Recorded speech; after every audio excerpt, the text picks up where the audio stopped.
Be of love a little more careful than of everything.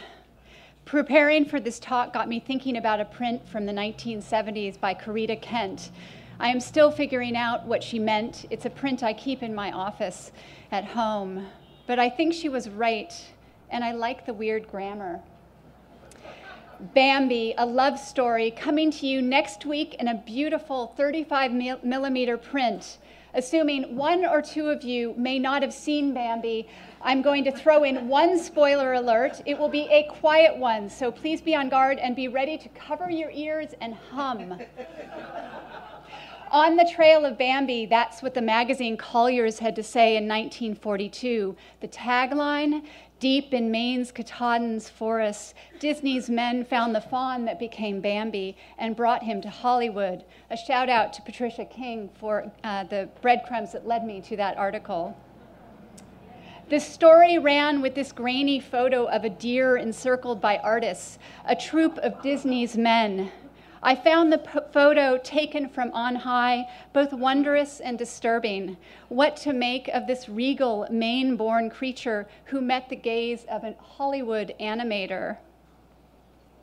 A little sleuthing took me to this image, Disney himself kneeling to cuddle two white-tailed deer. Not one but two fawns had been removed from Katahdin's forest to serve as models for the Bambi feature. According to Collier's, they arrived no worse for wear. With my great colleagues, I have been working on a Marsden Hartley exhibition. It opened this past weekend. Hartley visited Katahdin in 1939 and painted it repeatedly until his death in 1943. Here's one of his iconic views of this monumental edifice, the greatest mountain, as the Penobscot named it. Hartley's timing matched that of Disney's Jake Day, who spent months in Katahdin country documenting its every detail. Hartley, by contrast, spent 8 days in a camp on Katahdin Lake and came away with enough drawings, this being one of them, and memories to sustain him. Here's here's Day on the left and Tyrus Wong. Day did the visual research and Wong envisioned the soft focus look of the movie's backgrounds.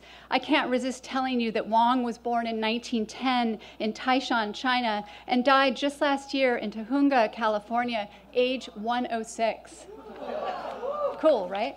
And here is Hartley as a young artist hanging out elegantly on the Androscoggin, his childhood stomping grounds. He posed himself looking rather than painting. How artists demonstrate being artists matters. It's a kind of performance with keys to what they cared about.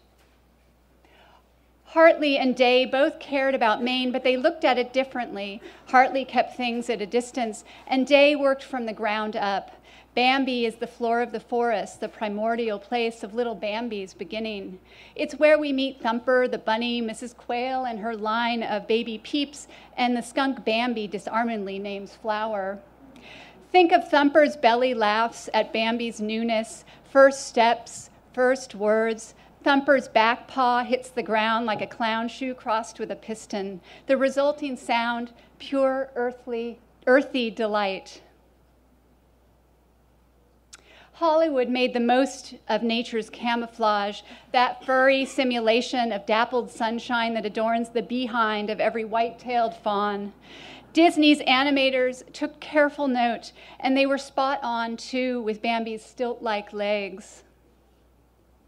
And they combined verisimilitude with delightful caricature, particularly of Bambi's features. The aptly named fawn is baby-like, a bona fide Maina, Bambino. Vulnerability, the cycle of life, and love. That's what Bambi embodied. Yet it was 1942. The US had recently joined the war that began in Europe in 1939. Nothing felt safe, least of all man with a capital M. As Bambi's mother put it by way of explanation to her little one, man had entered the forest.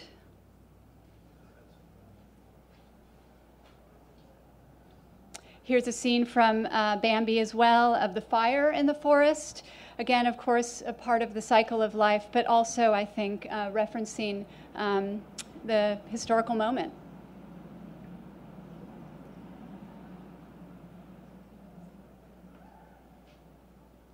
But what does this have to do with Hartley? That was my question too. Disney, Bambi, Hartley. Disney, Bambi, Hartley, Pecha Kucha. Bambi, Hartley, Disney, Pecha Kucha. Disney and Hartley had this person in common. All Americans did. Don Fendler, a 12-year-old boy who got lost on Mount Katahdin and made his way to safety by following a stream and a telephone line. During a time of mounting unease, he symbolized perseverance and survival. It was national news. This is Hartley as a child against a forest backdrop. He is 7 here. He loved nature.